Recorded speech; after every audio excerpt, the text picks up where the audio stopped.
Haleluya, haleluya, puji Tuhan. Bagaimana kabar saudara hari ini? Tetap ku yakin bahwa saudara dalam pemeliharaan Tuhan. Hari yang indah, hari yang cerah, Tuhan berikan kepada saya dan saudara. Bukti cinta kasih Tuhan itu mengalir buat saudara. Mari, kembali kita akan merenungkan firman Tuhan. Kita akan membaca kebenaran firman Tuhan untuk pagi ini. Menjadi bekal kita, kekuatan kita dalam pengiringan kita kepada Tuhan Yesus. Yohanes pasal yang ke-14. Yohanes pasal yang ke-14 ayat yang pertama. Saya ulang lagi, Yohanes pasal yang ke-14 ayat yang pertama. Demikian bunyi firman Tuhan. Janganlah gelisah hatimu. Percayalah kepada Allah. Percayalah juga kepadaku. Saudaraku, saya ulang lagi supaya lebih kuat lagi kita mendengarkan firman Tuhan. Janganlah gelisah hatimu. Percayalah kepada Allah. Percayalah juga kepadaku. Saudaraku, apa itu gelisah? Di sini dikatakan jangan gelisah. Gelisah adalah satu tanda kondisi ketidakmampuan kita dalam tubuh ini, pun juga pikiran kita, untuk bisa berpikir secara jernih, menjadi tenang, tetap dalam kondisi stabil.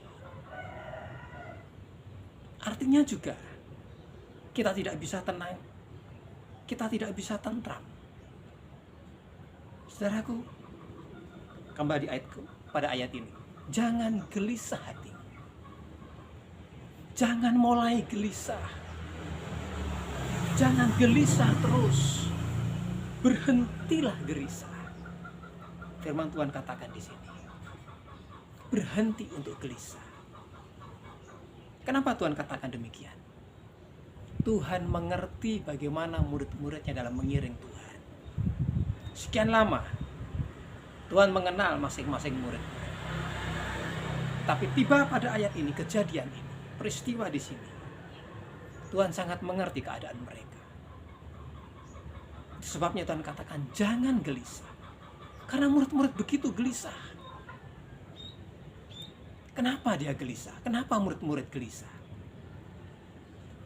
Petrus yang dinubuatkan oleh Tuhan sendiri, oleh sang guru, bahwasanya Petrus akan menyangkal, tidak mengakui kepada gurunya. Saudaraku, peristiwa nanti terjadi bahwa Petrus akan menyangkal 3 kali. Petrus yang kuat semacam itu di antara murid-muridnya. Petrus saja bisa menyangkal Tuhan, bisa menyangkal gurunya. Betapa peristiwa yang nanti akan terjadi itu begitu mengerikan. Peristiwa penderitaan yang begitu mengerikan. Itu yang ada di pikiran murid-murid. Sehingga murid-murid menjadi gelisah. Yang berikutnya, bahwasanya nanti murid-murid akan ditinggal gurunya. Akan ditinggal Tuhan. Sementara Tuhan pergi ke tempat itu. Murid-murid ditinggal. Dan murid-murid tidak mampu untuk menyusul ke tempat yang di mana Tuhan ada. Di mana guru ada, murid-murid tidak mampu untuk menyusul ke sana. Saudaraku, itu yang membuat murid-murid menjadi gelisah. Sementara murid-murid sudah berkorban, sudah meninggalkan semuanya, pekerjaannya, segala sesuatunya, meninggalkan keluarganya untuk mengiring Tuhan, menjadi murid yang setia kepada Tuhan, kepada gurunya. Namun apa yang terjadi? Ditinggal oleh gurunya. Itu yang membuat mereka gelisah. Bagaimana menghadapi hari depan? Sang guru tidak ada, pembela itu tidak ada lagi. Yang memimpin mereka tidak ada lagi. Itu yang membuat mereka gelisah. Apa yang membuat saya dan saudara gelisah? Hari-hari ini saya yang sudah tidak bekerja lagi, saya menjadi gelisah. Bagaimana saya harus menghidupi anak dan istriku? Menjadi gelisah. kebutuhan rumah tangga, anak-anak sekolah, perlu biaya dan lain sebagainya. Hati ini gelisah, hidup ini gelisah, tidak mampu rasanya. Aku yang sakit, anak-anakku masih kecil. Bagaimana pemeliharaan mereka sementara aku sakit parah? Bahkan tidak ada yang mendukungku, yang memberi semangat kepadaku. Saudaraku, ini membuat gelisah. Belum lagi aku ditinggal suamiku, aku ditinggal oleh istriku. Mereka sudah pulang ke rumah Bapa. Aku hidup sendiri. Menjadi gelisah. Seolah-olah di depan itu, peristiwa di depan itu, ada kegelapan yang terjadi. Ada kegelapan yang terjadi, peristiwa yang terjadi, penderitaan yang akan terjadi, akan menimpa saya dan saudara. Sehingga menjadi gelisah hidup ini. Begitu menyedihkan. Tuhan mengerti. Tuhan faham kepada murid-muridnya. Pun juga Tuhan faham, mengerti kepada saya dan saudara. Pada saat-saat saudara gelisah, saya gelisah, Tuhan mengerti itu.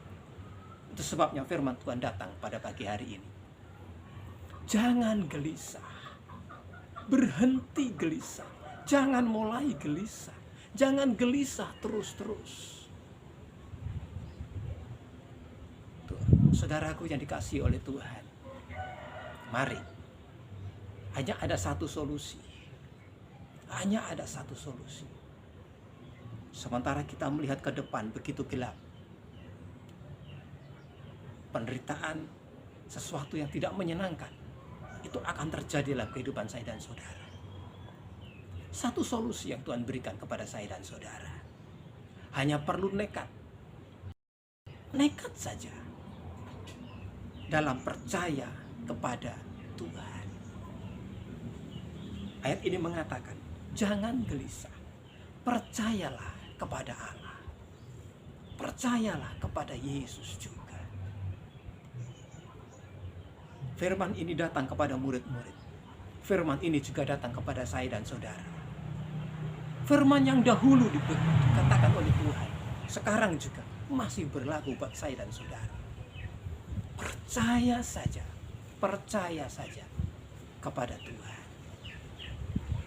Memang pada saatnya nanti akan datang waktunya. Kita hanya percaya saja. Ketika kita tidak bisa membuktikan apa-apa. Ketika kita menghadapi sesuatu yang tidak bisa dibuktikan, tidak bisa dimengerti, tidak ada solusi,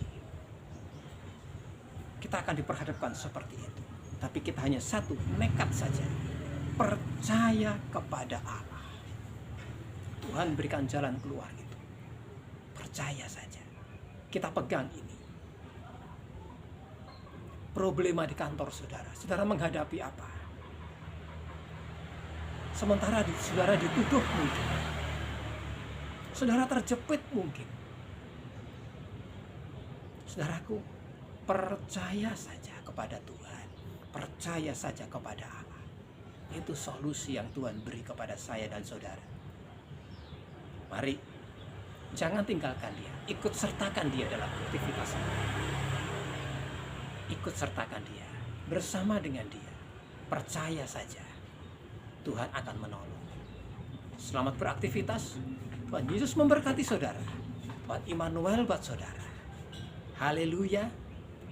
Amin.